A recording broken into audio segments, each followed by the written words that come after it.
las sombras de un pasado olvidado se esconden los secretos de las huacas, tesoros enterrados por indígenas, colonos y aquellos que, en tiempos de conflictos y saqueos, buscaron proteger sus riquezas mediante rituales espirituales.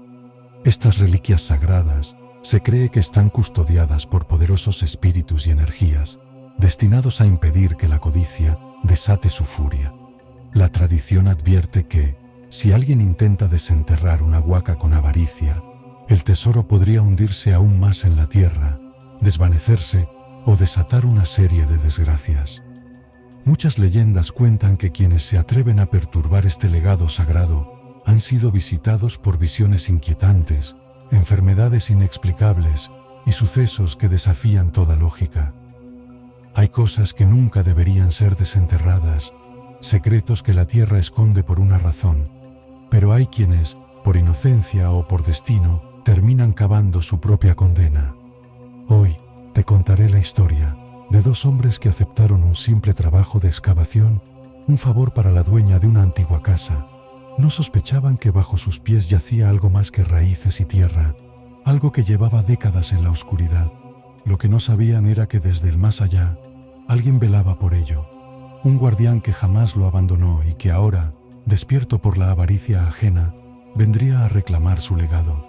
Bienvenidos a Puertas al Más Allá, donde la realidad se cruza con lo paranormal. Esta historia se llamará El precio de la avaricia. En el municipio de Sandoná, a 2 horas de la ciudad de Pasto, la vida en el campo tenía un ritmo tranquilo, envuelto en la frescura de los cafetales y el aroma de la tierra húmeda. Los caminos de piedra serpenteaban entre montañas y quebradas, donde el agua corría con un murmullo constante, como si la misma naturaleza susurrara secretos antiguos. En las noches, el canto de los grillos se mezclaba con el resplandor de las luciérnagas, y el viento, al pasar entre los árboles, parecía entonar una melodía melancólica, llena de ecos del pasado. En ese entonces, yo tenía unos 30 años. Mi nombre es Jesús, y junto a mi esposa y mis 2 hijas, vivía en una casita antigua pero acogedora. Mi vida giraba en torno al trabajo en las fincas de conocidos, ayudando en la cosecha de café y plátano, sembrando y labrando la tierra para ganarme el sustento. Una tarde, decidí visitar a mis padres. Me recibieron con el mismo amor de siempre, con café caliente, pan y largas conversaciones que se extendieron hasta que el sol comenzó a ocultarse tras las montañas. Fue entonces cuando mencionaron algo que, en su momento, no me pareció extraño, pero que marcaría el inicio de una pesadilla. La dueña de la casa donde vivían necesitaba ayuda para cavar una fosa en su terreno.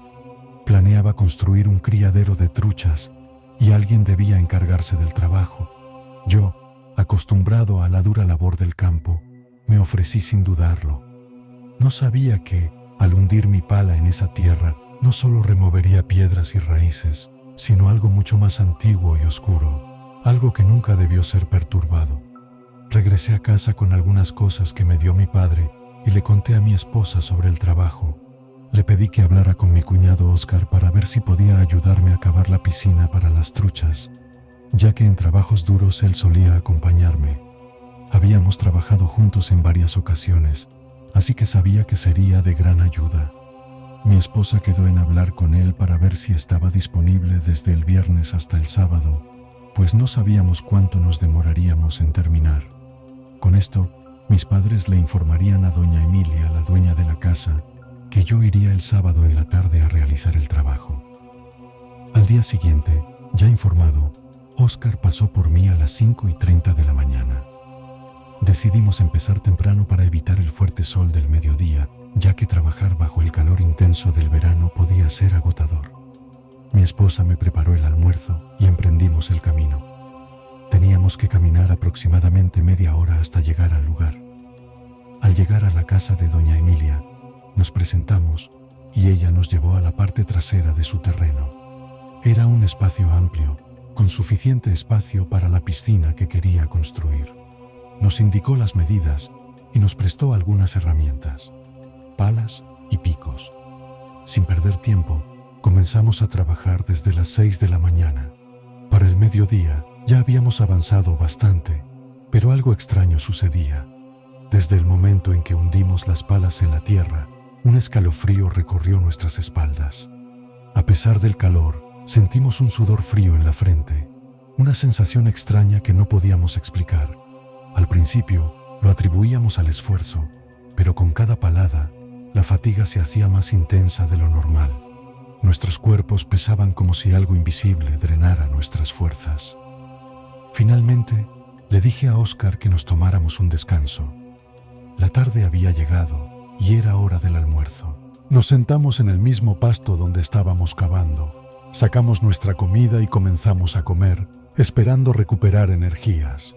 Mientras comíamos, observamos el terreno en silencio, hasta que Óscar, frunciendo el ceño, dijo algo que me inquietó. Es raro. Me siento agotado como si hubiéramos trabajado 2 días seguidos. Y eso que estoy acostumbrado a largas jornadas. Yo sentía lo mismo, pero no quise darle muchas vueltas al asunto. Tal vez solo era el calor o el esfuerzo acumulado. Sin embargo, en el fondo, una sensación extraña empezaba a crecer en mí, una inquietud que no podía explicar y que pronto entenderíamos demasiado tarde. Reposamos un rato para recuperar fuerzas y luego seguimos con el trabajo. Cavamos en silencio, concentrados en terminar, cuando de repente Óscar se desplomó en el suelo sin razón aparente. «¡Óscar!», grité, corriendo hacia él. Sin dudarlo, tomé el botellón de agua y le eché sobre la cabeza. Luego le di de beber, pensando que quizás el intenso calor le había afectado. Poco a poco recuperó el aliento, aunque su rostro seguía pálido y sus ojos reflejaban una extraña confusión. «Tal vez fue un golpe de calor», dije, aunque en el fondo no estaba tan seguro. A pesar de la fatiga que nos pesaba en el cuerpo como una losa, seguimos trabajando hasta donde pudimos. Tal como lo había previsto, nos faltó la mitad del trabajo, así que tendríamos que volver al día siguiente. Ya eran las 5 de la tarde y Óscar no lucía bien. Antes de irnos, le informamos a doña Emilia que regresaríamos temprano para terminar. Esa noche dormimos con el cansancio pegado a los huesos, pero algo en el ambiente se sentía extraño. No le di mucha importancia hasta que regresamos al otro día. Nos levantamos al alba y retomamos el trabajo con prisa. Queríamos terminar lo antes posible. Sin embargo, no sabíamos en lo que nos estábamos metiendo. Unos metros más abajo, mi pala golpeó algo sólido. «¿Qué pasó?», preguntó Óscar, acercándose de inmediato. «Aquí hay algo», respondí con el ceño fruncido. Intrigados, comenzamos a cavar alrededor del objeto, retirando la tierra con cuidado. Poco a poco, una forma fue revelándose, una olla de barro enterrada en lo profundo. Cuando logramos sacarla, Óscar la tomó entre sus manos, pero en cuanto lo hizo, la olla comenzó a resquebrajarse. Antes de que pudiéramos reaccionar, se desmoronó en polvo, como si el tiempo la hubiera consumido en un instante. Sin embargo, dentro de ella había algo más. De entre los restos de la olla, emergió un viejo morral de cuero endurecido por los años. Con manos temblorosas, lo abrimos y su contenido nos dejó helados. Unas astillas amarillentas, dientes humanos y varias argollas de un material extraño, de un tono verdoso. Nos miramos en silencio. Sabíamos que estábamos ante una encrucijada. ¿Le diríamos a doña Emilia lo que habíamos encontrado o nos lo quedaríamos sin decir nada? Óscar y yo decidimos terminar el trabajo y dejar todo en orden. Doña Emilia nos pagó y nos marchamos apresuradamente, felices por lo que creíamos que era nuestro golpe de suerte. No teníamos idea de lo que realmente habíamos desenterrado, ni de lo que vendría después. «Algo ha de valer», dijo Óscar, observando las piezas con avidez.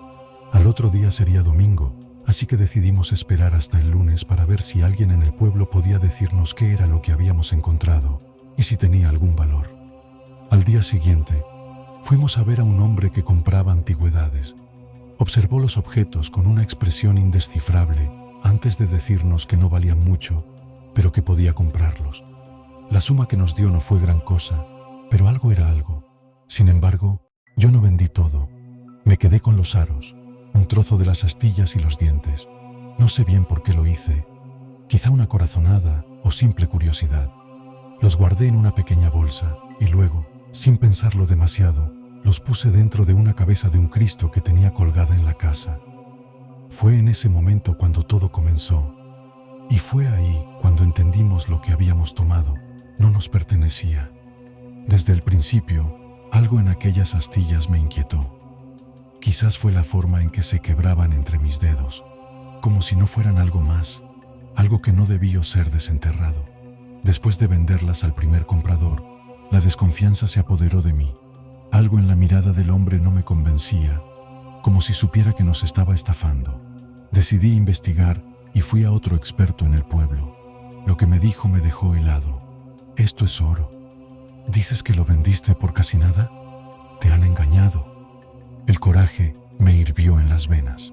No podía permitir que nos vieran la cara de esa manera, así que contraté a un abogado para reclamar lo que nos correspondía. Aquel comprador, atrapado en su propia mentira, no tuvo más remedio que darnos un poco más de dinero. Aún así, juraba que no había sido mucho, que no había más. Tiempo después, su negocio cerró. ¿Coincidencia? No lo sé, pero sentí que aquello era más que simple justicia, un ajuste de cuentas de algo más grande. Quizás me atormentaría en las noches, o era una lección para nosotros por no haberle dicho a doña Emilia sobre el hallazgo. Pasaron los días y la vida volvió a su rutina, pero algo en la casa cambió. Mi esposa lo sintió antes que yo. Por unas noches, mientras yo estaba fuera trabajando en una finca, ella se quedó sola con las niñas. Me llamó al día siguiente, alterada, con la voz temblorosa y me dijo: «Desde que guardaste esos objetos, algo viene en las noches».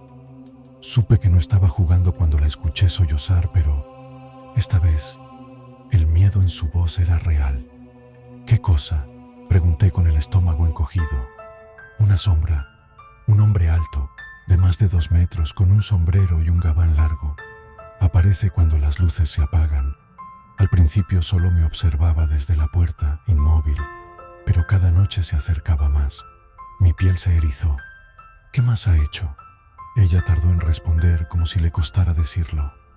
Luego se paraba en la esquina de la habitación respirando fuerte, como si estuviera furioso, pero después me atormentaba. Me susurraba cosas que no entendía. Su aliento era helado. Una noche me puso sus manos heladas en el cuello tratando de asfixiarme. Mi corazón se detuvo un segundo. «¿Qué?». Se abalanzó sobre mí Jesús. Su voz era un susurro tembloroso. Me sujetó del cuello y apretó. Yo pataleaba, trataba de gritar, pero mi cuerpo estaba paralizado. Justo cuando pensé que me quitaría el aire por completo, se detuvo. No podía hablar, mi sangre se heló. Y luego tragué saliva con dificultad. A veces llega de negro, otras de blanco, pero siempre es Él. Está aquí por algo, Jesús. Quiere lo que le quitamos. Las cosas que trajiste. Se mueve por la casa, abre puertas, corre muebles, como si estuviera desesperado, y siempre vuelve al mismo sitio, donde guardaste los objetos. Ella estaba al borde del colapso. «Deshazte de eso, devuélvelo, bótalo, lo que sea, pero sácalo de aquí». Pero me negué. Pensaba que quizá tenía más valor, que si esperaba, podría venderlo a alguien más. La avaricia me había enceguecido. Esa misma noche regresé a casa para comprobar si lo que mi esposa decía era real, y efectivamente algo cambió. Yo dormía profundamente cuando un golpe seco me despertó. Me incorporé en la cama, sintiendo un frío inusual en la habitación. «¿María?». Llamé a mi esposa, pero ella dormía a mi lado. Entonces lo vi. Una sombra alta, con su sombrero y su gabán, se erguía junto a la ventana. Su silueta parecía más oscura que la propia noche. Mi corazón se detuvo un segundo. Lo vi moverse, lentamente, arrastrando los pies como si estuviera herido. Caminó hasta el rincón donde había guardado la bolsa con los objetos y empezó a buscarlos con desesperación. Mis músculos se tensaron. Sabía lo que iba a pasar. De pronto, se detuvo y se giró hacia mí. Mis piernas se petrificaron cuando sus ojos vacíos se encontraron con los míos. No eran ojos humanos, eran 2 pozos oscuros, sin alma, sin vida y sin embargo, llenos de odio. Mi garganta se cerró. No podía moverme, no podía respirar. Entonces habló. Su voz no parecía venir de su boca, sino de todos lados. Un susurro grave, tembloroso, lleno de resentimiento. Lo que es mío, vuelve a mí. Y en un parpadeo, desapareció. Salté de la cama temblando y corrí hacia el rincón donde había dejado la bolsa. Estaba vacía. No podía ser. No podía ser. Mi esposa se despertó con mi escándalo y me encontró revolviendo el lugar como un loco enceguecido por la avaricia. ¿Qué buscas? Las cosas de la huaca. ¿No las tomaste tú? Me detuve en seco. ¿Yo? No. Nos miramos en la penumbra, con el mismo pensamiento aterrador en la cabeza. Si no fue ella, si no fui yo, entonces, ¿quién se las llevó? Lo supe en ese momento. El verdadero dueño había vuelto por lo que le pertenecía y había tomado lo suyo. Un silencio sepulcral se apoderó de la casa. No se escuchaba ni el viento, ni los insectos, ni siquiera nuestra respiración. Y entonces, justo cuando el pensamiento más aterrador cruzó mi mente, un sonido heló mi sangre. Tac, tac, tac. Alguien caminaba fuera de la casa. Mi esposa me miró con los ojos desorbitados, aferrándose a mi brazo. Tac, tac, tac. Los pasos se detuvieron justo detrás de la puerta de nuestra habitación. Mi corazón latía con tanta fuerza que pensé que estallaría. Entonces, la puerta se abrió lentamente. La madera rechinó, revelando la silueta alta y oscura de aquel hombre con su sombrero y su gabán. No podía ser, no podía ser. Se suponía que se había llevado lo suyo. Se suponía que todo había terminado. Pero fuera de la casa habían huellas de pies descalzos y huesudos que comenzaban justo en la entrada y se perdían en la oscuridad del camino. El dueño del oro lo había recuperado, pero su sombra seguía aquí, porque en ese momento un susurro frío y áspero resonó en mi oído. Aún me debes algo, y la puerta se cerró de golpe. Si te gustó esta historia y quieres seguir escuchando relatos que te harán dudar de lo real y lo paranormal, no olvides suscribirte a mi canal, compartir este video con quienes disfrutan del misterio y el suspenso, activa la campanita para saber sobre nuevos videos, dale manito arriba y déjame tu comentario de qué tema te gustaría escuchar y dime si has experimentado algo parecido. Y si tienes una historia que contar, no dudes en enviarla al correo que aparece en pantalla. Aquí escuchamos a nuestros oyentes.